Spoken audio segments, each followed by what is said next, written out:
C'est merveilleux. C'est merveilleux. Ce que Dieu fait.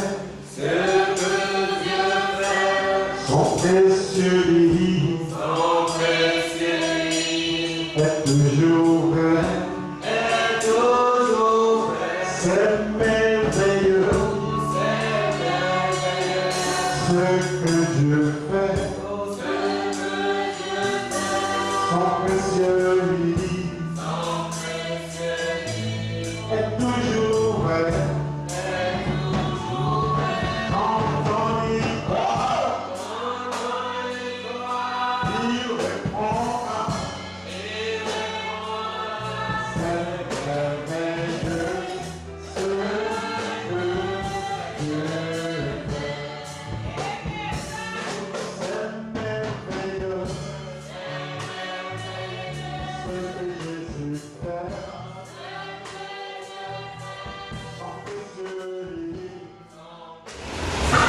Gloire à Jésus.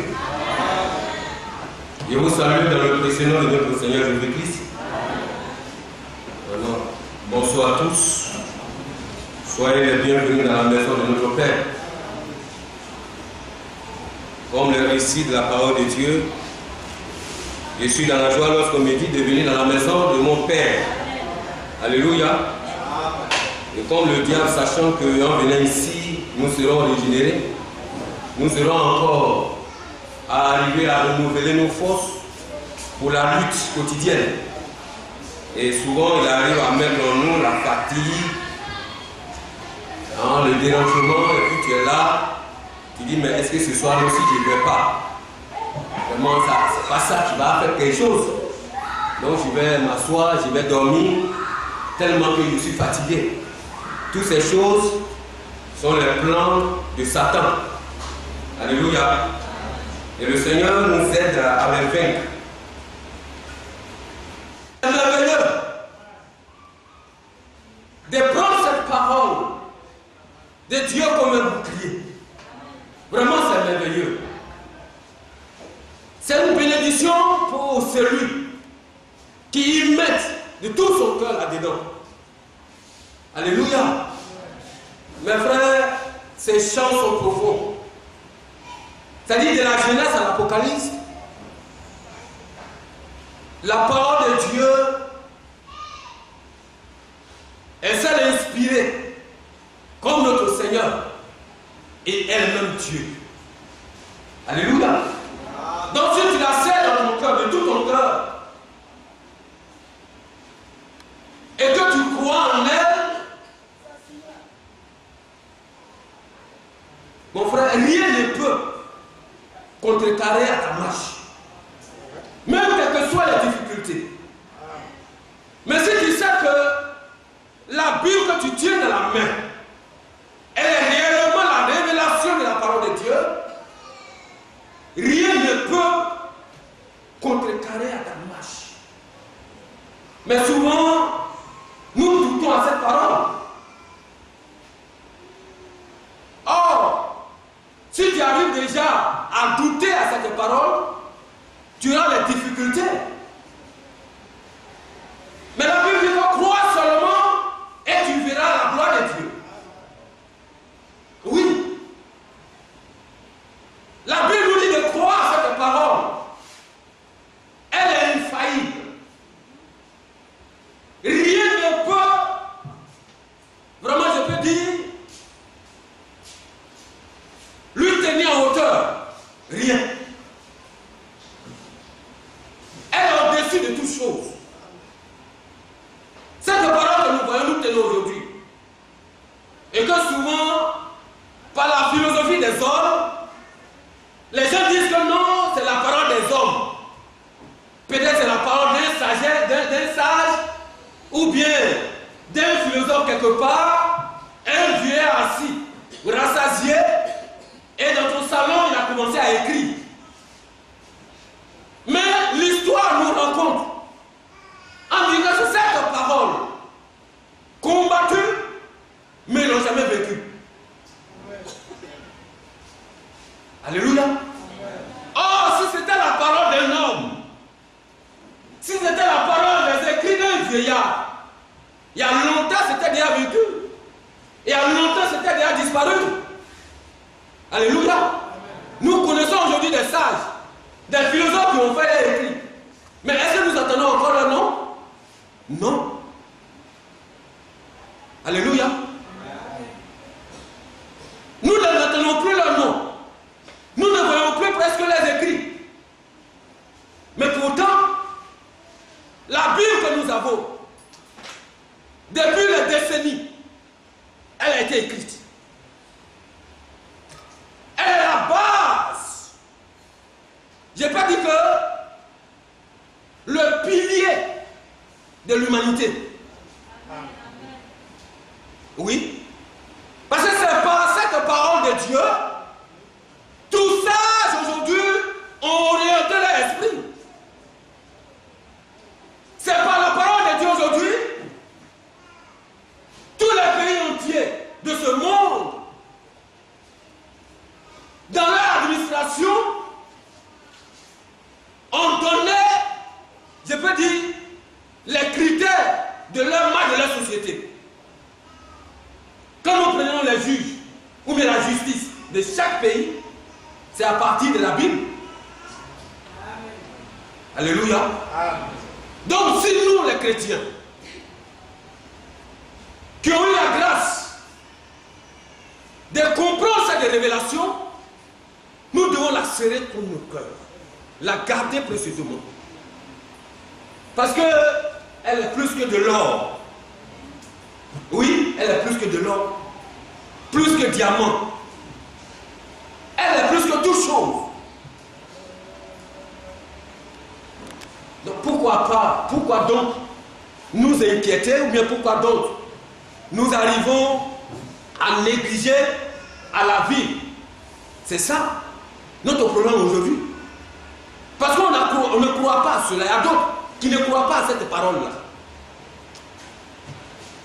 Il y a d'autres qui doutent à cette parole. Il y a d'autres, souvent ils viennent, mais ils se disent, est-ce que c'est vrai? Mais lorsque tu la tiens, elle est là en face de toi. Mais lorsque tu la médites, et la Bible dit qu'en la méditant, comme l'instruction donnée à Josué, c'est là que tu réussiras dans tout ce que tu entreprendras. Mais la méditer, tu peux la lire comme un roman, mais en cela la profondeur de la méditation, c'est la mise en pratique de ce qui est écrit. Si tu fais le contraire, tu auras aussi le contraire de ta réussite. Alléluia. Et voilà, aujourd'hui nous allons faire un petit regard dans la parole de Dieu. Et lorsque Dieu m'a fait grâce de donner le premier message de la fin d'année, j'avais parlé de la nature de Dieu en nous. Dieu en nous est égal à sa parole que nous mettons en pratique chaque jour. Parce que cette nature ne doit pas être le contraire de notre vie quotidienne. La nature de Dieu en nous. Parce que quand nous prenons la nature de Dieu, quand nous voyons combien de fois la vie de Jésus-Christ doit être exprimée, nous devons marcher aussi selon la droiture de sa voie. Alléluia. Et là, nous exprimons, nous mettons en pratique toutes ces lois. Et dans la maison de Dieu, en nous, l'Esprit de Dieu, la vie de Dieu doit habiter. Et lorsque nous marchons, nous devons nous dire que c'est Jésus-Christ qui est en nous. Et tout acte que nous allons poser, nous devons nous dire que c'est Jésus-Christ qui doit poser ces actes-là. Donc si tu fais le contraire, c'est comme tu en arrives à dire que Jésus est un menteur. Alléluia. Donc si tu sais que Dieu qui t'a appelé à vivre sa nature, à marcher comme il a marché, à parler comme il a parlé. Alléluia. à penser comme il a pensé, tu dois te poser et faire attention quand tu as agi souvent. Partout où tu seras. Et la Bible dit que nous sommes les ambassadeurs.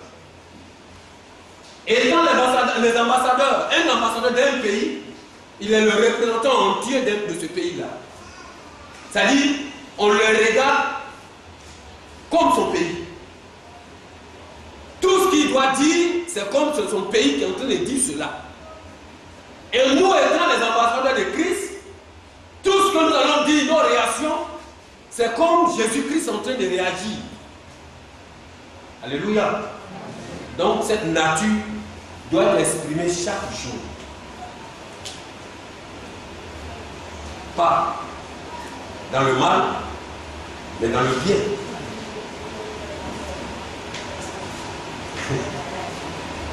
Un serviteur de Dieu pourrait dire un jour, lorsque je l'écoutais, il a dit, même lorsque tu tousses, c'est comme Jésus qui est en train de tousser. Alléluia. Et comme tu ris, c'est comme Jésus-Christ qui est en train de rire. C'est la même. C'est-à-dire, il exprime cela, cette nature. Ça veut dire que notre vie doit être entièrement en l'expression de Jésus-Christ. Donc, laquelle Paul a dit, poussé par le Saint-Esprit, si je vis, ce n'est plus moi qui vis, mais c'est Christ qui vit en vous. Chacun doit se dire lorsqu'il vit, après avoir accepté la parole de Dieu, s'il vit, ce n'est plus qu'il vit. Ta nature d'avant ne doit plus s'exprimer de ta nature actuelle. Doit être effacée totalement. Et celui qui t'a appelé en lui, sa nature doit s'exprimer jour en jour. Alléluia. C'est là un enfant de Dieu. C'est là que chacun de nous sommes appelés pour que le nom de Dieu soit glorifié. Nous allons prendre 1 Chronique chapitre 22. 1 Chronique chapitre 22. Et puis à partir de 19, j'ai fait la lecture. 1 Chronique chapitre 22, à partir du verset 19. Et nous allons préparer 1 Timothée 4, à partir du verset 13. Titre 3, à partir du verset 8. Alléluia. Nous allons voir un peu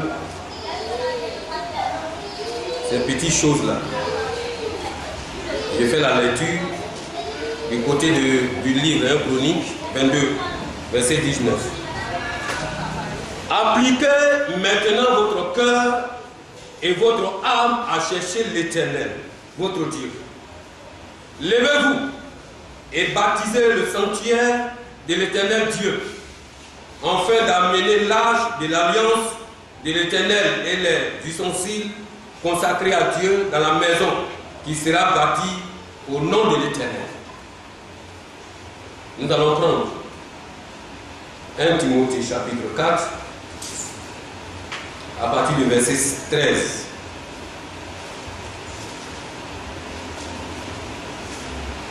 Jusqu'à ce que je vienne, applique-toi à la lecture, à l'exhortation et à l'enseignement. Amen. Nous allons prendre Tite.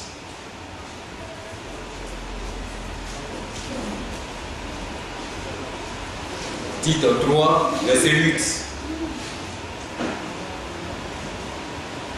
Cette parole est certaine, et je veux que tu affirmes ces choses, afin que ceux qui ont cru en Dieu s'appliquent à pratiquer de bonnes œuvres.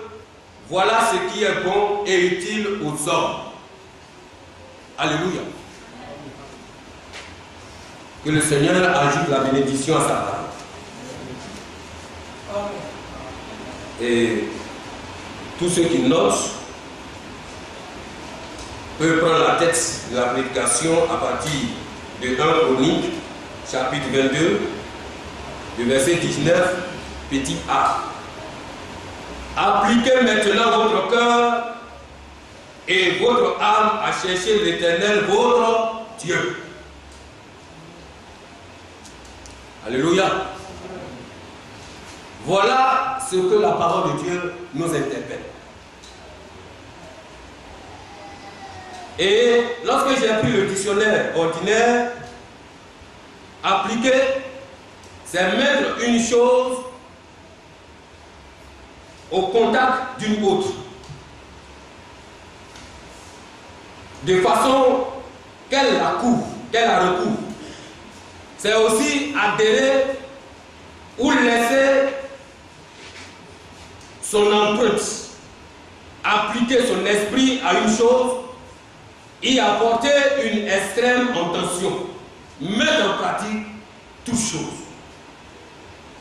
Voilà un peu, lorsque j'ai regardé un peu dans le dictionnaire français ordinaire, voilà ce que l'explication du mot appliqué nous donne. Amen. Et voilà, la parole de Dieu nous dit que ces écrits sont inspirés de Dieu,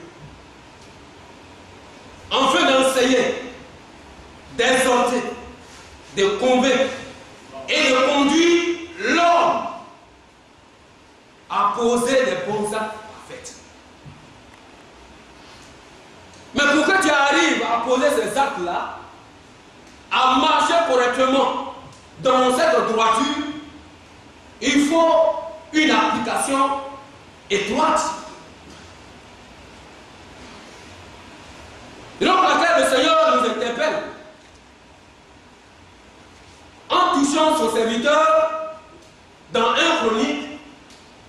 Il a dit ce jour-là à ce peuple de dire: appliquez-vous maintenant votre cœur. Vous voyez, je peux prendre toujours un exemple d'une bonne femme. Une bonne femme, pour faire une bonne cuisine à son mari, elle s'applique tout entièrement.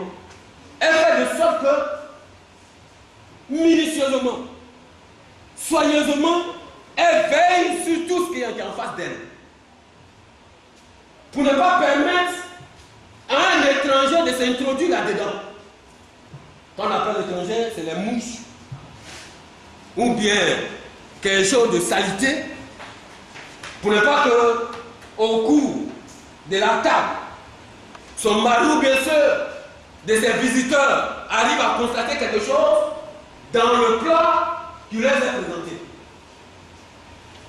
Elle fait tout entière de s'appliquer. De ce que même un enfant, si un enfant arrive à tourner autour de sa cuisine, elle arrive à agir automatiquement. Pour empêcher l'enfant, peut-être, ne pas avoir dans sa main du sable. Et verser ce sable dans la sauce, ou bien dans le riz, ou bien dans la marmite qui est au feu. Alléluia. Voilà. Mais quant à nous, en tant que les enfants de Dieu, en tant que ceux qui attendent une grande chose, ceux même qui ont une promesse de la part de leur Seigneur, celui qui est mort à la croix, il nous a dit: attendez, moi je vais au Père pour vous préparer une place. Et lorsque je vais finir de préparer cette place, je reviendrai vous chercher. C'est comme une femme, une fiancée qui attend son fiancé. Elle doit s'appliquer. Elle doit permettre que son fiancé arrive à trouver quelque chose sur elle le jour où son fiancé va venir la chercher. Alléluia. Amen. Donc, avec ces grandes promesses, quel est le comportement d'aujourd'hui? Comment nous devons faire?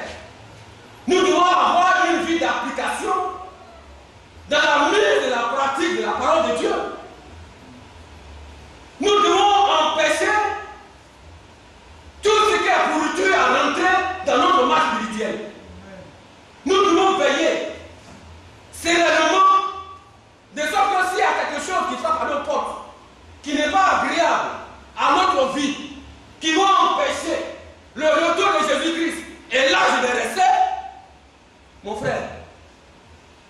ce qui va m'empêcher de réussir, je ne dois pas être sentimental en face de cela.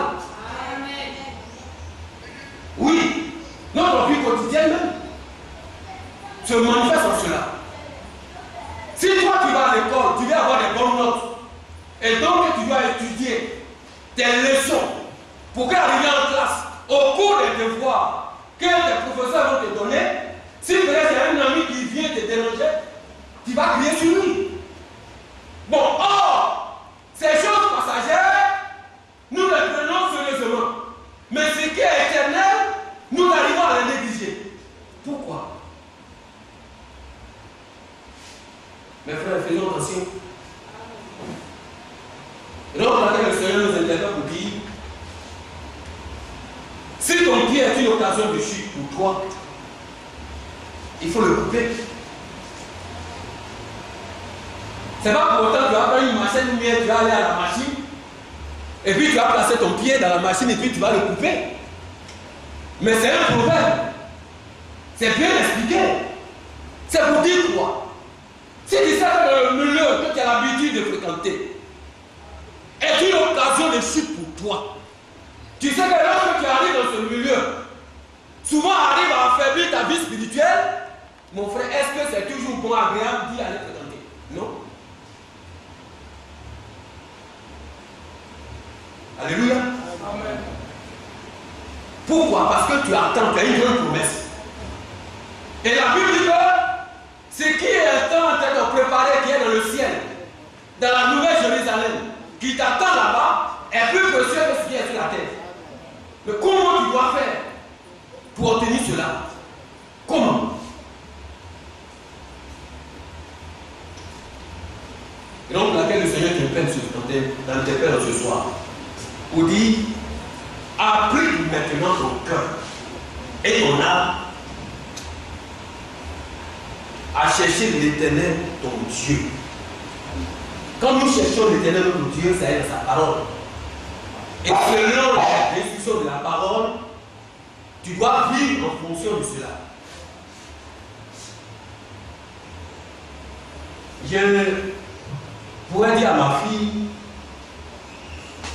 j'ai dit, moi j'ai des amis. Je ne vais pas dire que j'ai des frères en Christ, mais j'ai des frères. J'ai dit j'ai des amis. Mais c'est pas pour autant, en voyant mes amis, ceux qui me voient, on se salue.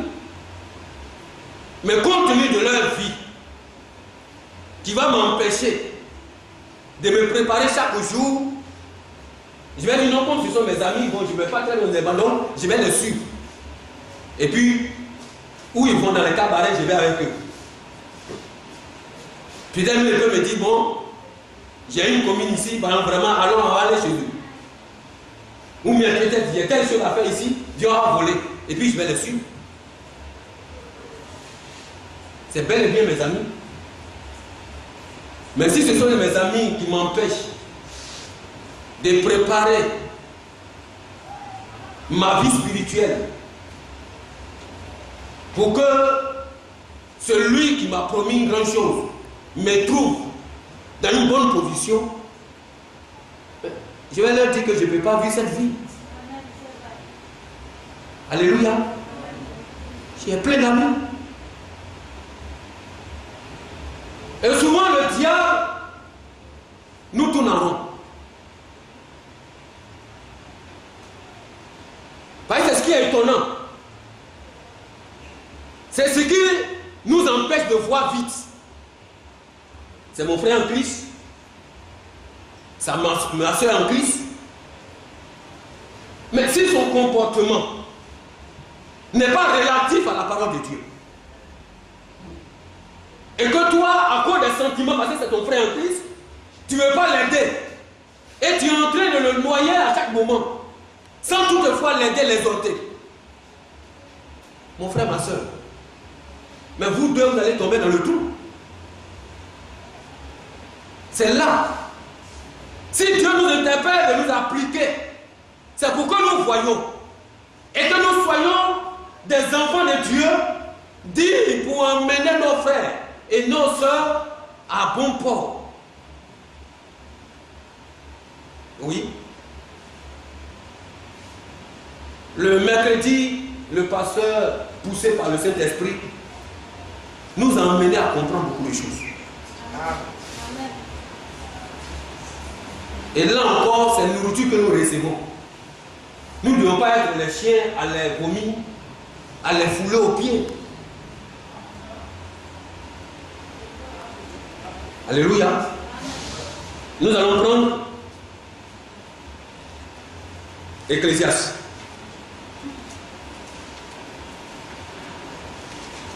Alléluia. Ecclésiaste, chapitre 1. Excusez-moi, pour que je le trouve. Ecclésiaste, chapitre 1, verset 13. Je fais la lecture. J'ai appliqué mon cœur à rechercher et à sonder par la sagesse tout ce qui se fait sous les cieux. C'est là une occupation pénible à laquelle Dieu soumet les fils de l'homme. J'ai vu tout ce qui se fait sous le ciel, sous le soleil, et voici, tout est vanité, poursuit de vent. Si aujourd'hui tu ne veux pas appliquer ton cœur à ce qui est la sagesse véritable, qui est la crainte de la parole de Dieu, et que toi tu juges bon d'appliquer ton cœur à des choses inutiles de la terre, voilà ce que le sage te dit. Il dit, il a fait plus que toi. Mais toi aujourd'hui tu viens d'arriver, tu es petit. Tu n'en sais rien dedans. Donc il te donne des conseils d'avance. Pour ne pas que tu tombes dans ce même trou. C'est là les grands frères, c'est là les vieux, c'est là les papas et les mamans. Ça c'est leur homme. Mais aujourd'hui, nos jeunes d'aujourd'hui arrivent à surmonter pour dire ils sont plus sages que les grands.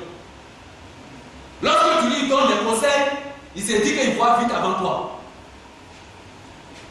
Mais si Dieu a permis qu'il y ait un grand frère et un petit frère, c'est pour que le grand frère, là où il a passé, il a pris de la sagesse. Il a vu et il a pris le soin de vérifier ce qui est bon et ce qui est mauvais. Et lorsque son petit frère qui est derrière lui, lorsqu'il marche avec lui, il va dire, mon petit frère, il faut savoir mettre le pied ici. Parce que là, il y a un trou. Alléluia. C'est aussi appliqué dans la vie spirituelle. Mais il arrive souvent, ceux qui sont devant sont derrière. Réveillons-nous. Rachetons le temps. Et comprendre pour que nous soyons des enfants de Dieu vraiment dignes et bien positionnés. On ne doit pas affaiblir notre connaissance là. Il y a d'autres aujourd'hui même qui ne peuvent même pas tenir tête. Par exemple, au témoin de Jéhovah. Il ne sait même pas faire la part des choses, des dénominations et puis de la révélation de la parole de Dieu. Pourquoi? Ils acceptent tout. Quand même un dénominationnel vient chez eux, quand il parle, il est content. Mais si tu n'arrives pas à faire la part des choses, c'est que tu n'es même pas encore assis spirituellement. C'est ce qui fait qu'on ne peut pas avoir la Bible en main. Pourquoi? Or, toute instruction se trouve là-dedans. Tout. Amen. Et le grand sage nous dit que lui, il a appliqué, j'ai appliqué mon cœur à rechercher et à sonder par la sagesse tout ce qui se fait sous les cieux. Il a pris son temps. Il n'est pas ton ami, il n'est pas mon ami. Salomon. Alléluia. Celui à qui Dieu a dit, demande-moi tout ce que tu veux, je vais te donner. Si aujourd'hui, si l'opportunité nous a été donnée, on va dire quoi? Chèque blanc. C'est ça, non? Frère Bertrand. C'est-à-dire, on te donne un chèque blanc, on dit, bon, il faut remplir, c'est ça? Ok. Je sais que peut-être tu vas mettre les milliards parce que c'est.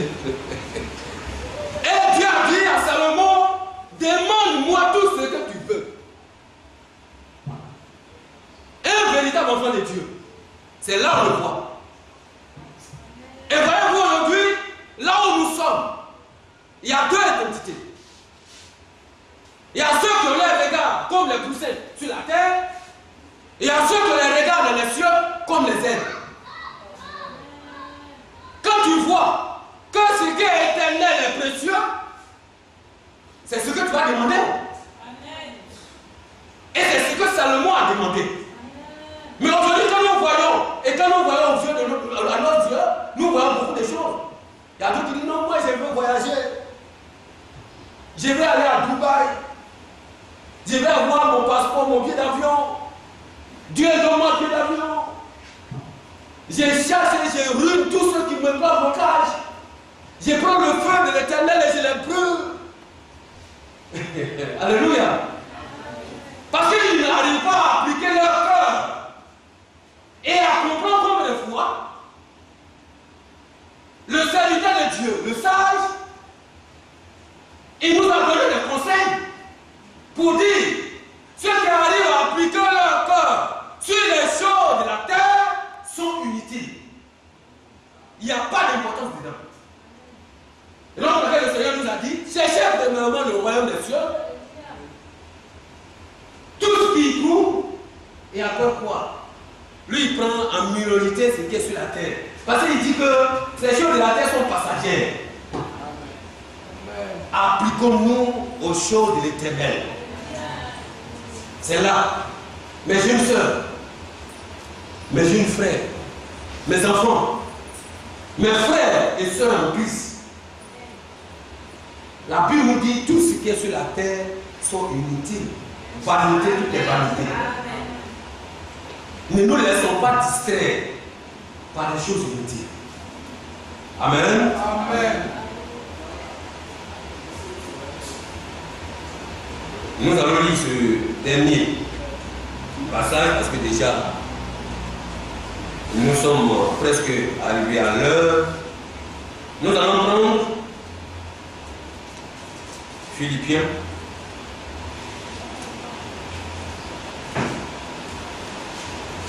Philippiens chapitre 1, verset 27.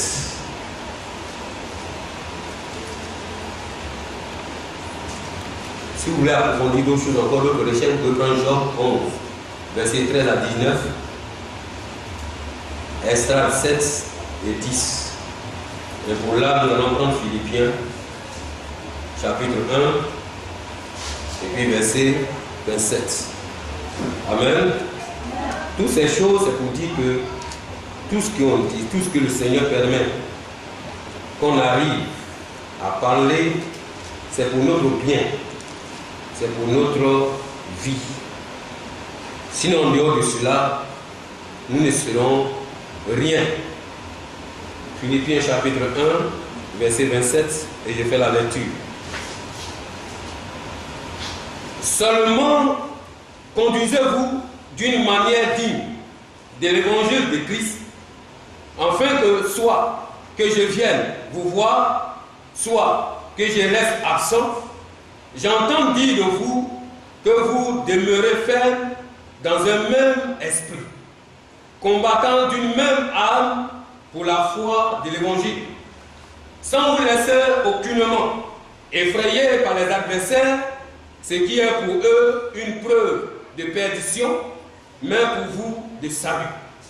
Et cela vient de Dieu, car il vous a été fait la grâce par rapport à Christ, non seulement de croire en lui, mais encore de souffrir pour lui, en soutenant le même combat que vous m'avez vu soutenir et que vous apprenez maintenant que je soutiens encore. Je dirais toujours au récit de la parole de Dieu dans l'Apocalypse que ceux qui ont les oreilles pour entendre, entendent ce que l'Esprit dit toujours aux églises. C'est la parole de Dieu pour nous. Et Paul là, arrivait à exhorter les Philippiens à appliquer leur cœur, à marcher dignement selon l'évangile qu'ils ont reçu. Nous n'avons pas reçu l'évangile de la perdition. Nous avons reçu l'évangile du salut. Et la Bible, l'évangile est la puissance pour le salut de quiconque croit. Oui. Et là, Paul nous invite, il dit de nous conduire, d'appliquer nos cœurs, de marcher dignement de l'évangile que nous avons reçu, qui est l'évangile de Christ. Enfin que, si aujourd'hui, un serviteur de Dieu n'est pas à côté de vous, n'est pas dans votre maison, n'est pas dans votre travail, ne chemine pas avec vous, mais sachez que l'évangile qui vous a été donné, vous a donné